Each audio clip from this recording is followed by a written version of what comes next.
أعوذ بالله من الشيطان الرجيم أو كالذي مر على قرية وهي خاوية على عروشها قال أنى يحيي هذه الله بعد موتها فأماته الله 100 عام ثم بعثه قال كم لبثت قال لبثت يوما أو بعض يوم قال بل لبثت 100 عام فانظر إلى طعامك وشرابك لم يتسنه وانظر إلى حمارك ولنجعلك آية للناس وانظر إلى العظام كيف ننشزها ثم نكسوها لحما فلما تبين له قال أعلم أن الله على كل شيء قدير صدق الله العظيم. Bismillahirrahmanirrahim. Assalamualaikum warahmatullahi wabarakatuh. Alhamdulillah. Ya itu dah, saya pengen nerusin lagi nih tentang sholawat ya. Juga tentang Rasulullah SAW. Tapi kita harus berpindah tema agar kaya tema kita dengan tema-tema yang lain. Tapi saya punya solusinya buat pemirsa semua ya. Solusinya adalah narsis dikit nih ya. Saudara follow Twitter saya Yusuf_Mansur. Lalu saudara intip Facebook saya Ustadz Yusuf Mansur. Saudara kemudian juga rajin-rajin mengklik www.yusufmansur.com. Saudara kemudian menjadi agen buku, agen DVD. Nanti kita kemudian bersama-sama membuat off-air ya, dalam bentuk seminar, bentuk taklim, bentuk tausiah, atau yang sedang kita rencanakan jalan-jalan, sambil kemudian membahas apa yang belum dibahas di Wisata Hati Antv.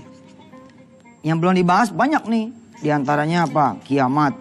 Kan dulu janji tuh saya mau ngasih materi tentang kiamat kan.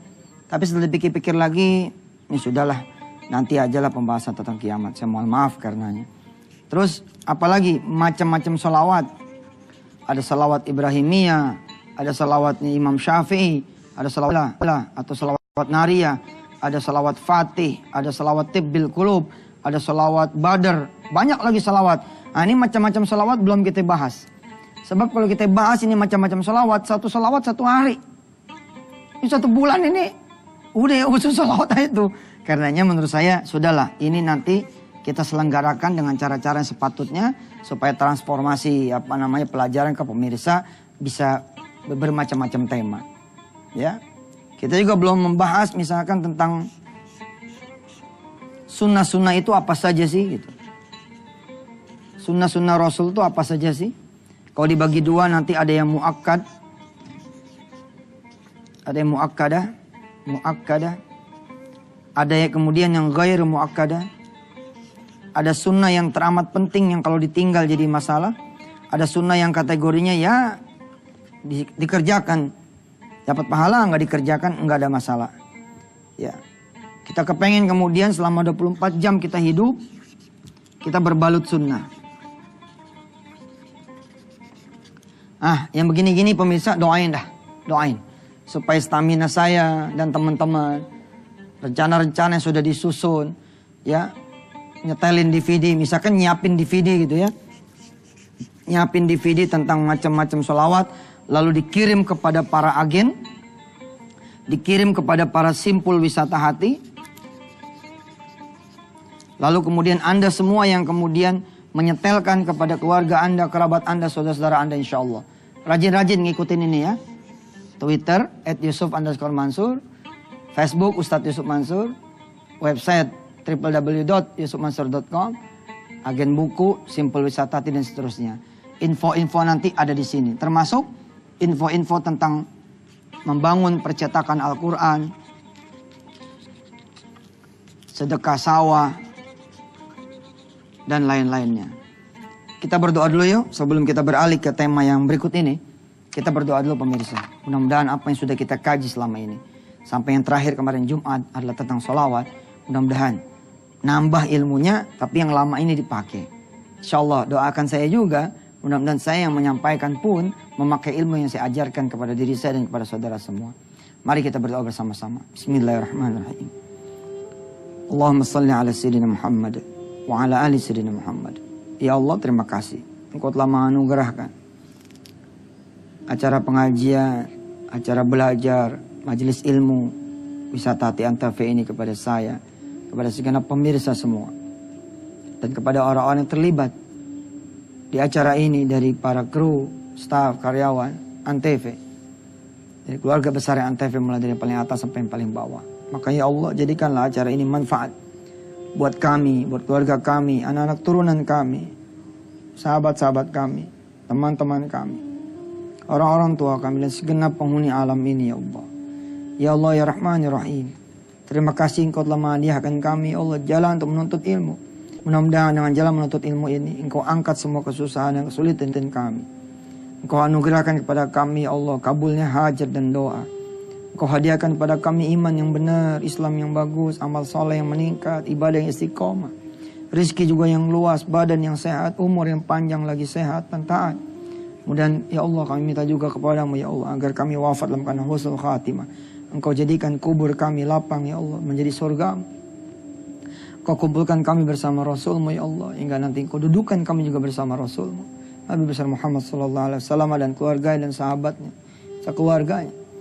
Dan juga ya Allah Engkau perkenankan kami yang dhaif ini, yang lemah ini, yang hina ini, yang banyak dosanya ini, kelak bisa melihat wajahmu dalam keadaan Engkau ridha pada kami ya Allah. Rabbana atina fid dunya hasanah wa fil akhirati hasanah wa qina adzabannar. Walhamdulillah rabbil alamin.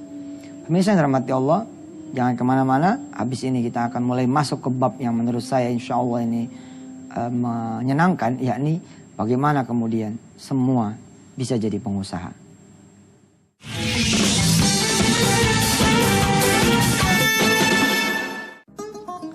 Kembali lagi bersama Yusuf Mansur di Wisata Hati Antv. Di bagian pertama ini,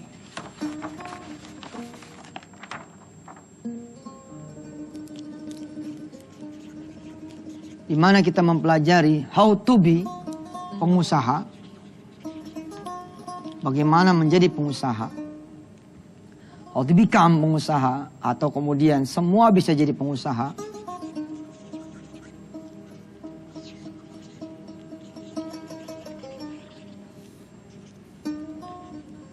Di bagian yang pertama ini saya ingin mengingatkan bahwa tidak ada kedudukan yang lebih baik antara pengusaha dan pekerja kecuali mereka yang bertakwa pada Allah Subhanahu wa taala. Artinya tidak benar kalau kemudian menjadi pengusaha itu lebih baik daripada jadi pekerja. Itu kalimatnya masih ngeblur. Harus ada komanya gitu. Menjadi pekerja yang saleh akan jauh lebih hebat daripada pengusaha yang tidak saleh.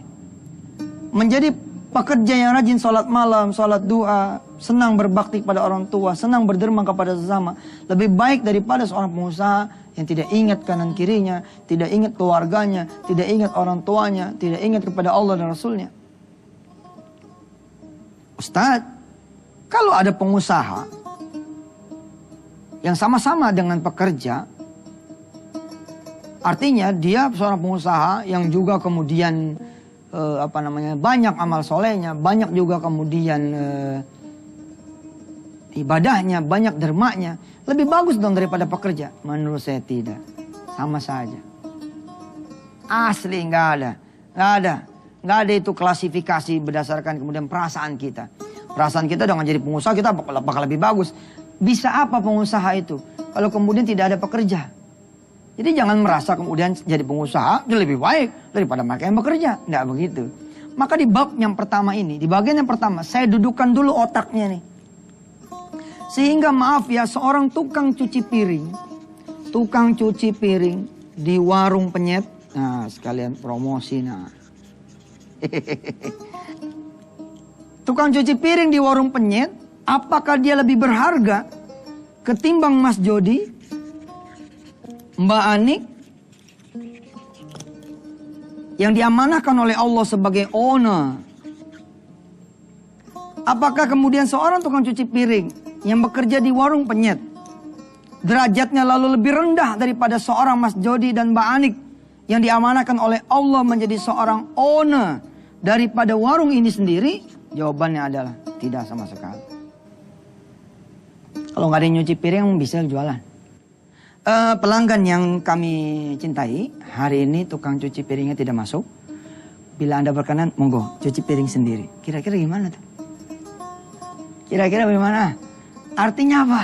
Artinya dudukin dulu nih visi misi yang benar. Bukan karena, oh saya nih pengen pengusaha supaya lebih hebat lagi. Nggak begitu, bos.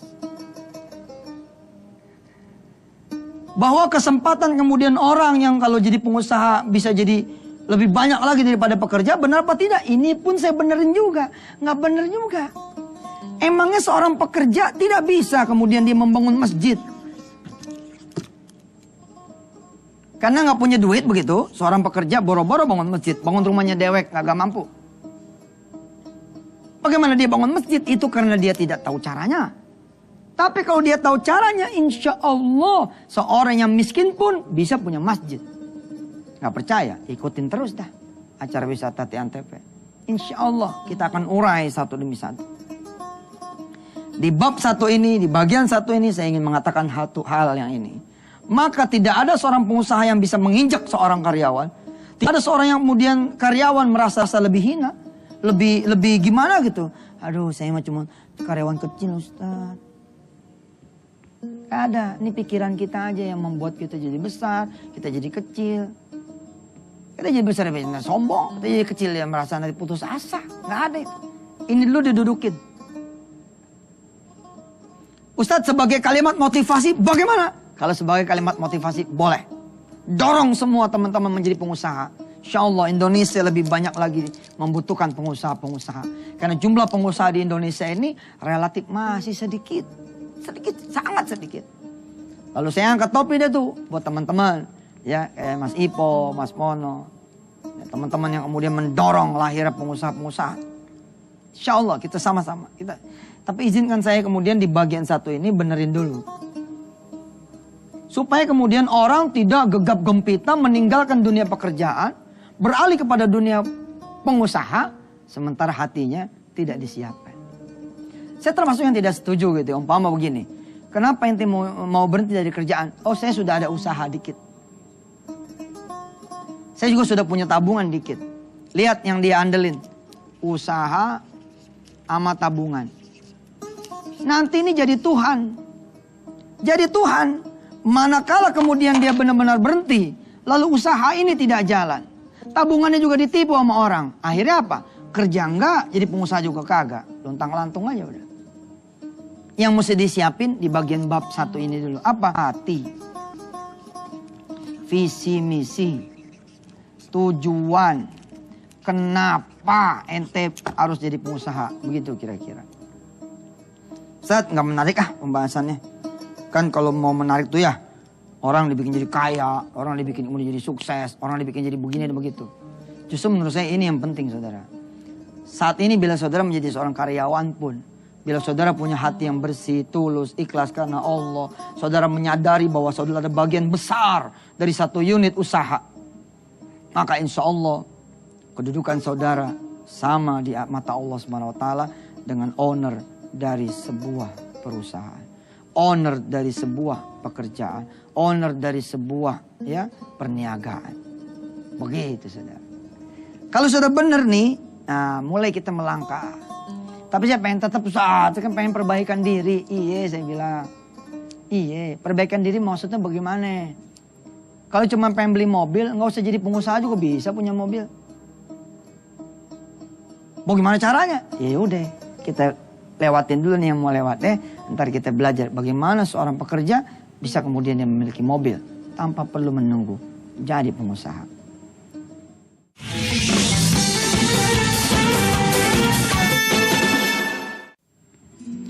Bismillahirrahmanirrahim. Pemirsa, Rasulullah bersabda, khairukum atau khairun nas anfa'uhum linnas.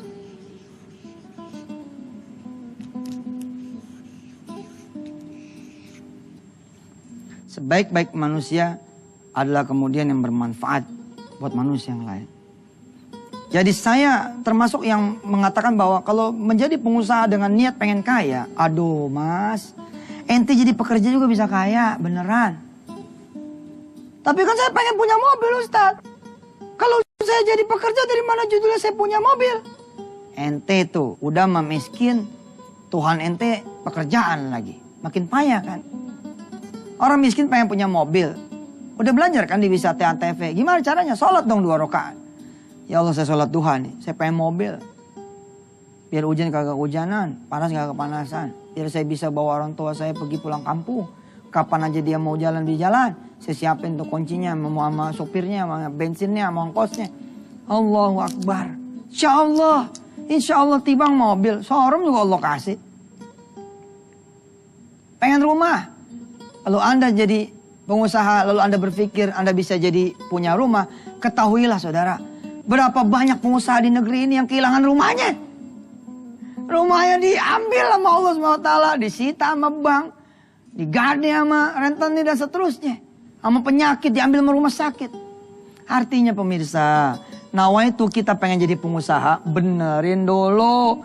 Pengen apa? Di antara yang bener adalah, saya pengen mergiin haji emak saya. Bener tuh. Dan pengen mergiin haji emaknya karyawan-karyawan saya. Nah buntutnya ini nih, kalau kita jadi pekerja gimana? Ya tetap saja menurut saya punya sama gitu loh peluangnya gitu. Membedanya buntut-buntutnya ini. Kalau karyawan kan gitu. Kalau karyawan bedanya begini. Saya pengen mergiin haji emak saya dan pengen mergiin haji emaknya teman-teman saya. Ah boleh juga begitu. Artinya apa? Artinya pemirsa, di episode 1 ini please kita dudukin dulu. Tidak ada yang lebih mulia daripada yang lain kecuali karena derajat ketakwaan pada Allah Subhanahu wa taala. Khairun nas anfa'uhum linnas. Saya pengen jadi pengusaha Ustaz. Kenapa? Saya pengen ngajak sebanyak-banyaknya orang kampung saya bekerja. Saya pengen ngajak saudara-saudara saya sebanyak-banyaknya bekerja.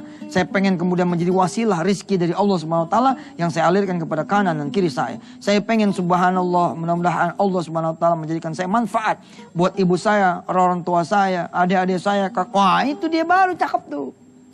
Kenapa ente pengen jadi pengusaha? Pengen kaya Ustaz. Aduh. Ustaz, emang gak boleh pengen jadi kaya? Asli boleh. Asli boleh. Tapi kalau kemudian itu yang menjadi nomor 1, saya khawatir pemirsa. Khawatir, asli khawatir.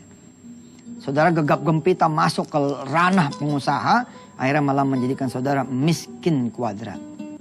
Udah mah Anda nggak punya apa-apa gitu ya, Anda malah jadi punya utang. Keadaan ini yang saya tidak inginkan. Insya Allah ya, kita akan bahas tema berseri tentang semua bisa jadi pengusaha dan apa manfaatnya, dan mudah-mudahan Allah Subhanahu wa taala mendukung semua teman-teman di Indonesia yang terlibat aktif menjadikan semua orang-orang Indonesia menjadi pengusaha. Di antaranya boleh saya sebut sahabat-sahabat saya, Mas Ipo, Mas Mono, Mas Jody, Mas Jamil Az-Zaini dan kawan-kawan yang lain yang kemudian mendorong Indonesia untuk memiliki lebih banyak lagi pengusaha. Tentunya pengusaha yang saleh soleha, pengusaha yang kemudian tidak mau harta yang haram, pengusaha yang tidak mau maksiat di jalan Allah, pengusaha yang kemudian paham aturan halal haram, pengusaha yang tahu akhlak, etika, pengusaha yang kemudian juga bisa menghidupkan malam-malamnya dengan qiyamul lail, pengusaha yang bisa kemudian mengawali paginya dengan duha, pengusaha yang kemudian bisa menegakkan sunnah-sunnah Rasulullah sekuat tenaganya dia.